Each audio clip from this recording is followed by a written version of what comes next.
Bienvenidos al informativo de Magnífica TV, dedicado a ofrecer las noticias más relevantes de la Iglesia. Hoy es miércoles 5 de septiembre de 2018 y estos son nuestros titulares. El cardenal Parolin ha apoyado al Santo Padre tras la denuncia hecha por Monseñor Viganó, pero tampoco ha querido responder a las acusaciones del exnuncio. Numerosos obispos norteamericanos, incluido el presidente de la Conferencia Episcopal, Cardenal DiNardo, ha pedido que se abra una investigación sobre las acusaciones de Monseñor Viganó. El fiscal general de Pensilvania ha asegurado que la Iglesia conocía los actos de los curas pederastas y que los ocultó de forma deliberada. El arzobispo de Filadelfia, Monseñor Chaput, ha pedido al Papa que cancele el próximo sínodo de los obispos dedicado a los jóvenes, debido a la situación de la Iglesia. Los obispos australianos han rechazado la pretensión del gobierno de su país de suprimir el secreto de confesión si alguien se confiesa de pederastia. El secretario de Estado del Vaticano, Cardenal Parolin, no ha dado respuestas a las acusaciones hechas por el exnuncio en Estados Unidos, Monseñor Viganó, pero ha destacado la serenidad con que esto lo vive el Papa. El cardenal Parolin, secretario de Estado del Vaticano, ha asegurado en una entrevista concedida a Vatican Insider que el Papa está sereno a pesar de la amargura e inquietud en la Santa Sede ante las denuncias de que encubrió a un cardenal estadounidense acusado de inmoralidad sexual. Respecto al contenido de las acusaciones, dice que es mejor no entrar en detalles. He visto una declaración de la Sala de Prensa Vaticana que dice que el Papa está sereno. De lo que vi, me parece sereno. El Papa es una gran gracia, incluso frente a estas cosas que obviamente crean tanta amargura y también inquietud. Pero él tiene la capacidad de tener una actitud muy serena, dijo el cardenal. Sobre cómo vivía él mismo estos problemas, declaró: no se puede sino expresar dolor frente a estas cosas, gran dolor. Yo espero que trabajemos todos en la búsqueda de la verdad y de la justicia, que sean estos los puntos de referencia y no otras cosas. Ciertamente la situación no es para nada preocupante. Preguntado sobre las acusaciones, contestó: es mejor no entrar en detalles sobre esas cosas. Repito, lo que dijo el Papa. Lean ustedes el escrito y háganse un juicio propio. El escrito habla por sí solo. El presidente de la Conferencia Episcopal Norteamericana, Cardenal DiNardo, y muchos obispos de ese país han pedido que se abra una investigación para averiguar si las acusaciones hechas por Monseñor Viganó son ciertas. El cardenal Daniel N. DiNardo, arzobispo de Galveston, Houston, y presidente de la Conferencia Episcopal de Estados Unidos, ha publicado un comunicado en el que reclama que se aclare todo lo relacionado con la carta de Monseñor Viganó sobre el encubrimiento del ex cardenal McCarrick. El presidente de la Conferencia Episcopal de Estados Unidos, además, ha informado de las medidas tomadas en el caso McCarrick. El 1 de agosto prometí que la Conferencia Episcopal ejercería plenamente su autoridad para abordar las muchas preguntas que rodean al arzobispo McCarrick. El 16 de agosto reclamé una visita apostólica que trabajaría en concierto con una comisión nacional laica. Ayer convoqué a nuestro comité ejecutivo una vez más y reafirmamos el llamado a un examen rápido y exhaustivo para saber cómo las graves fallas morales de un hermano obispo pueden haber sido toleradas por tanto tiempo. En ese contexto, el cardenal DiNardo habla así de la carta de Monseñor Viganó en la que denuncia al Papa como encubridor de McCarrick y pide su dimisión. La reciente carta del arzobispo Carlo María Viganó aporta especial atención y urgencia a este examen. Las preguntas planteadas merecen respuestas que sean concluyentes y basadas en pruebas. Sin esas respuestas, los hombres inocentes pueden ser contaminados por acusaciones falsas y los culpables pueden quedar impunes para repetir los pecados del pasado. Numerosos obispos norteamericanos han pedido públicamente esa investigación, incluso se han mostrado apenados por el silencio del Papa y del Vaticano dado a la acusación del Monseñor Viganó. Otros, en cambio, como el cardenal Kupich, uno de los acusados por Viganò, ha declarado que el Papa tiene cosas más importantes que hacer que contestar a esas acusaciones. El fiscal general de Pensilvania ha acusado a la jerarquía de la Iglesia de conocer los delitos cometidos por los sacerdotes pederastas y ocultarlos deliberadamente. El fiscal general de Pensilvania, Josh Shapiro, ha asegurado que el Vaticano estaba al corriente del encubrimiento de abusos sexuales a menores cometidos por sacerdotes católicos en el Estado norteamericano, tras tener acceso a una serie de archivos secretos que recogen que varios obispos compartieron información al respecto con los líderes de la Iglesia en Roma. Aunque los obispos católicos en Pensilvania negaron sistemáticamente los abusos sexuales a miles de niños ocurridos durante un periodo de 70 años, documentaron secretamente los casos y frecuentemente enviaban información sobre ellos al Vaticano, según ha informado Shapiro a 2 programas de noticias. La investigación hecha por Shapiro se basó en gran parte en documentos que eran mantenidos en las 6 diócesis del Estado, según ha afirmado el fiscal general de Pensilvania. Hay ejemplos específicos en los que cuando ocurría el abuso, los obispos mentían a los feligreses, mentían a las fuerzas de la ley, pero luego documentaban todo en archivos secretos que compartían frecuentemente con el Vaticano, ha recalcado Shapiro. Hay ejemplos específicos en los que el Vaticano sabía de estos abusos y estuvo involucrado en el encubrimiento, ha aseverado Shapiro. El fiscal no ha comentado si el Papa Francisco o sus predecesores conocían la información. La Comisión Nacional de Revisión de la Conferencia de Obispos Católicos de Estados Unidos ha dicho en un comunicado publicado este martes en las redes sociales que el informe muestra que la cultura del silencio ante los abusos sexuales de menores alcanzó a los más altos niveles de la jerarquía de la Iglesia Católica, exigiendo cambios específicamente entre los obispos. Monseñor Chaput, arzobispo de Filadelfia, ha pedido al Papa que cancele el sínodo de los jóvenes debido a la poca credibilidad que tienen los obispos tras la crisis actual. Monseñor Charles Chaput, arzobispo de Filadelfia, ha escrito al Santo Padre para que, en vistas al escándalo que sacude la Iglesia, cancele el sínodo de la juventud previsto para octubre. Los obispos no tendrían absolutamente ninguna credibilidad, ha alegado el arzobispo de Filadelfia, el mismo que, según el informe Viganò, puso al Papa como ejemplo del tipo de prelado que no quería en Estados Unidos. En su lugar, propone Chaput, habría que convocar un sínodo dedicado a examinar a los propios obispos. Le he pedido que, en su lugar, se empiece a estudiar un sínodo sobre la vida de los obispos, ha declarado, en una iniciativa que se suma a la del obispo inglés Philip Egan, de Portsmouth. Egan ha escrito igualmente al Papa pidiéndole que convoque un sínodo extraordinario sobre la vida sacerdotal que ayude a afrontar la crisis de abusos sexuales por parte de clérigos. El reciente nombramiento papal para el sínodo del cardenal Tobin, arzobispo de Newark, y uno de los prelados citados como colaboradores de McCarrick, no hace sino aumentar la preocupación de muchos por el desarrollo de este sínodo. Ya el documento preparatorio de la reunión supuestamente elaborado por los propios jóvenes señala que estos quieren que se cambie la doctrina católica sobre contracepción, aborto, homosexualidad y amancebamiento. Los obispos australianos no denunciarán a los que se confiesen de pederastia, porque eso sería suprimir el secreto de confesión.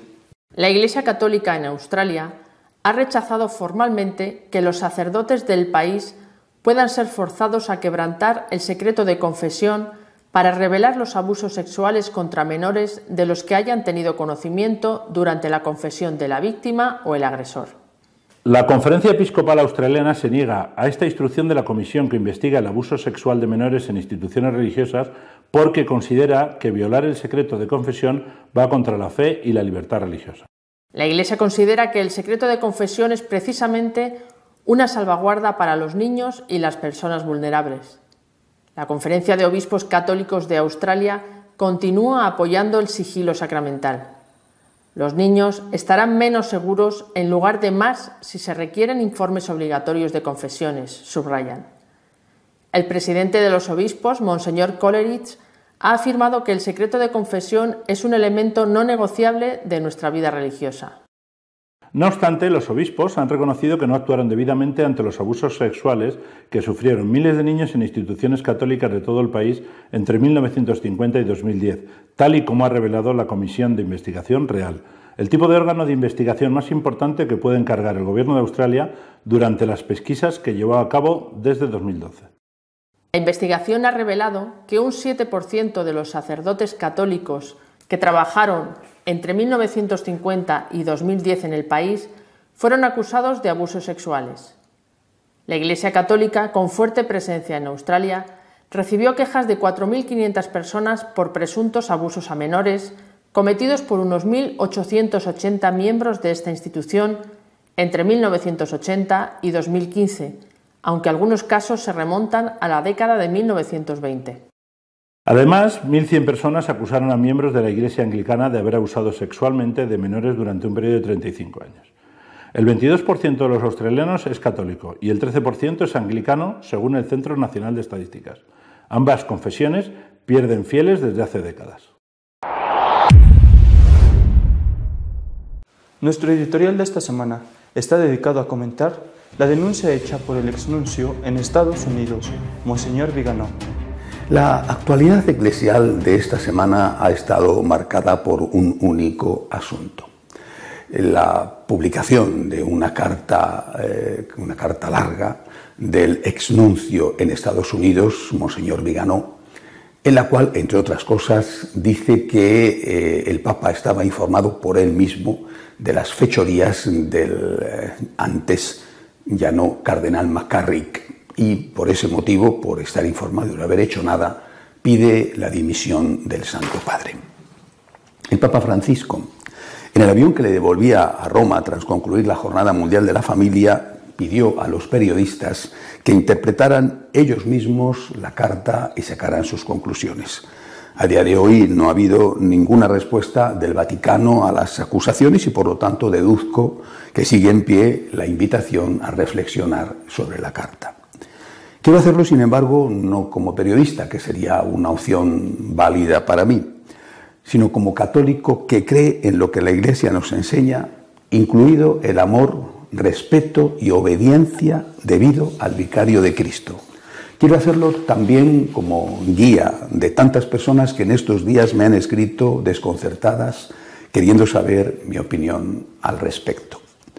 Es posible que lo que diga no guste del todo a nadie, pero he rezado mucho antes de escribir esta reflexión y esto es lo que en conciencia tengo que decir. De hecho, ayer por la mañana estuve rezando delante del sepulcro de San Juan de la Cruz en Segovia, pidiéndole a ese santo que vivió personalmente y en su época horas muy turbulentas y oscuras, que me diera luz no solo para escribir esto, sino también para ser fiel a la voluntad de Dios.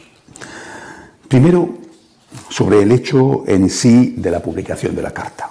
No me parece bien la forma en que se ha hecho. Por ejemplo, los Nubia fueron enviados al Papa de forma privada y por el conducto reglamentario por los 4 cardenales firmantes.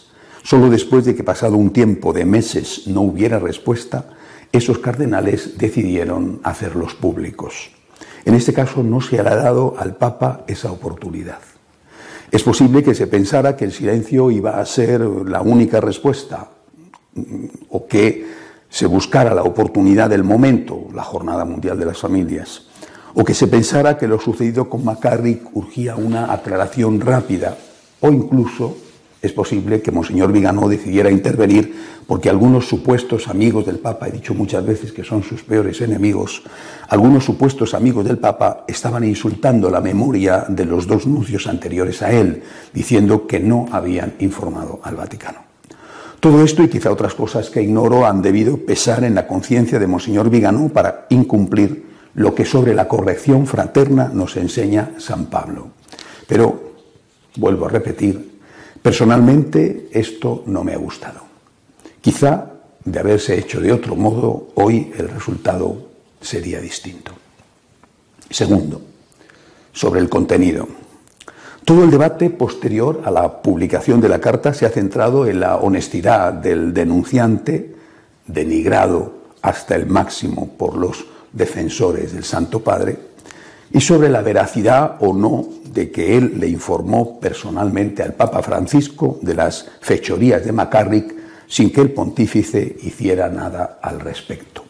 Querer anular el efecto de la carta aludiendo a que Viganò no es creíble porque es un malvado es inútil. Resulta indiferente si él es un hombre honesto o si, como he leído en broma, tiene una docena de amantes en el Caribe. No hay que olvidar aquello de que la verdad es la verdad, la diga Agamenón o su porquero.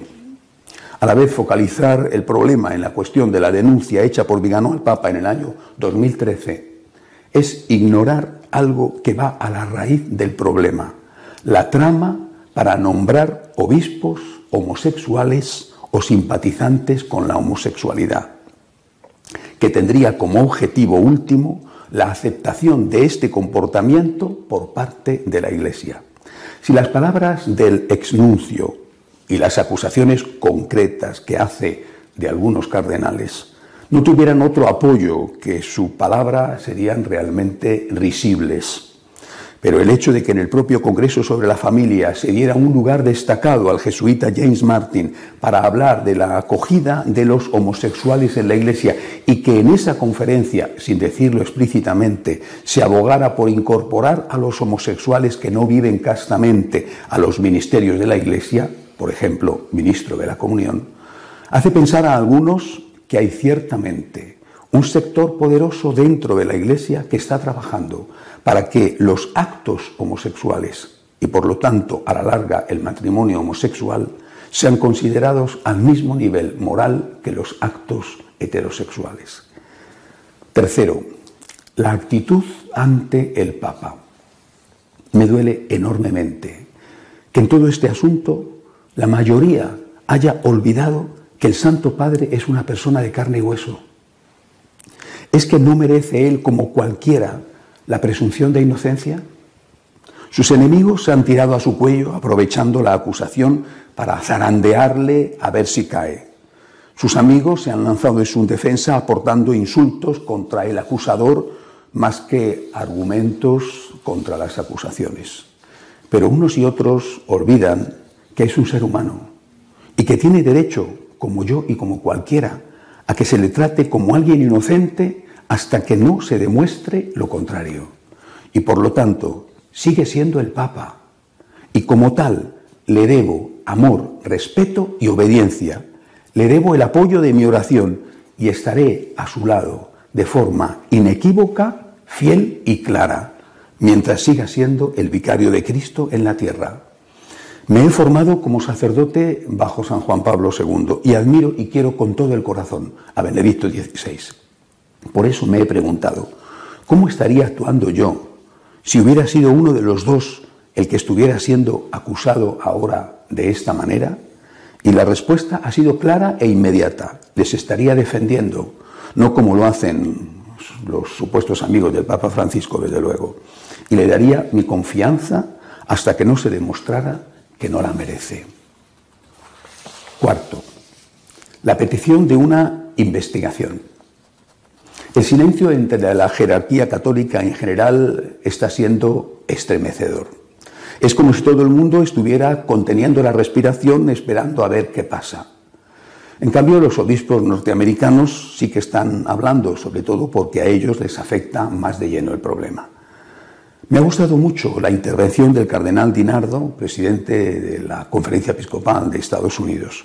Apoya al Papa y le ofrece el consuelo de su oración, pero pide una investigación para que se aclaren las cosas y para evitar que los inocentes queden manchados con la sombra de la duda, mientras que los culpables quedan libres para seguir haciendo fechorías. La petición de esa investigación ha llegado también desde otros ámbitos. Por ejemplo, un diario habitualmente muy favorable al Papa Francisco, como es El Mundo de Madrid, en un editorial titulado «Urge aclarar la grave acusación a Francisco», decía, después de citar las acusaciones del exnuncio, «son argumentos que nos obligan a exigir un ejercicio de claridad al margen de las luchas entre corrientes eclesiales.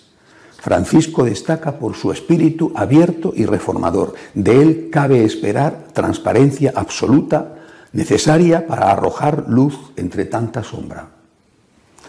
Por lo tanto, incluso partiendo de la base de la confianza que me merece el Papa y de la presunción de inocencia que le es debida, creo que por el bien de la Iglesia y por su bien personal habría que investigar de algún modo las acusaciones. Y sin embargo, esta solución también presenta serios problemas.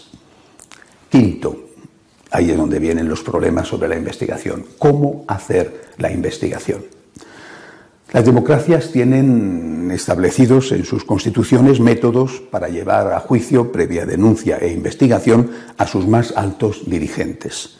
El imperio de la ley afecta a todos. El posible impeachment a Trump, o el que ya sufrió Clinton, o la investigación sobre el Watergate que derribó a Nixon, son buena prueba de ello.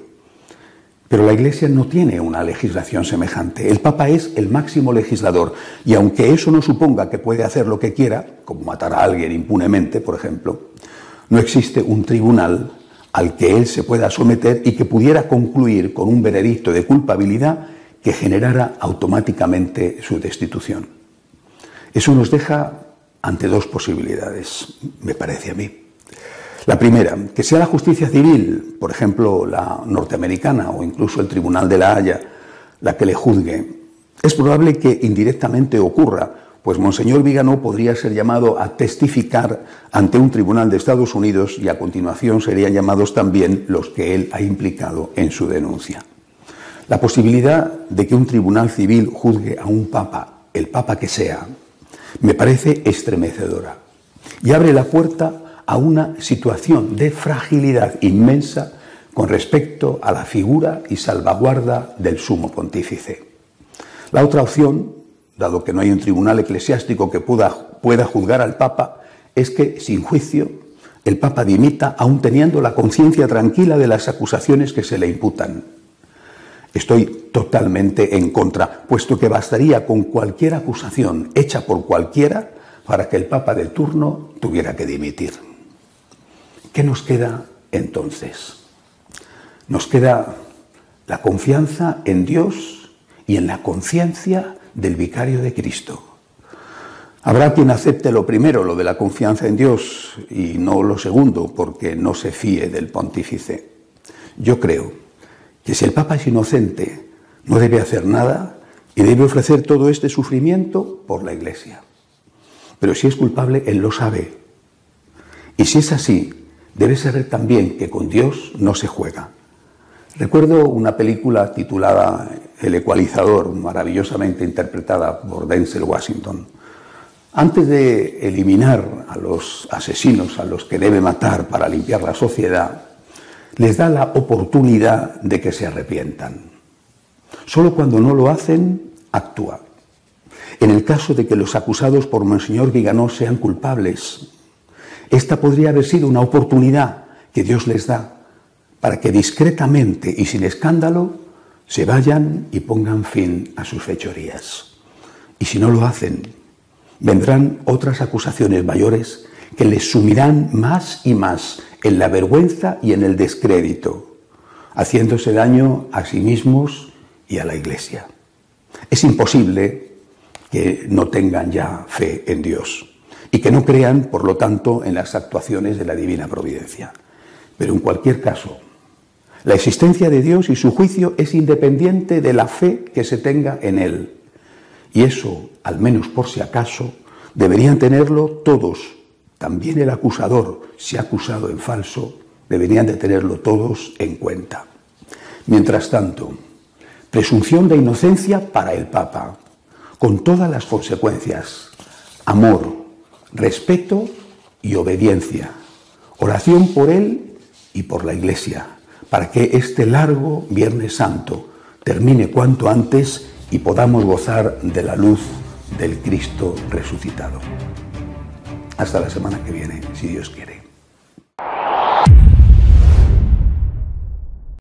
Si desea estar al tanto de lo que va sucediendo en nuestra Iglesia, puede hacerlo en nuestra página web de noticias www.católicosonline.org.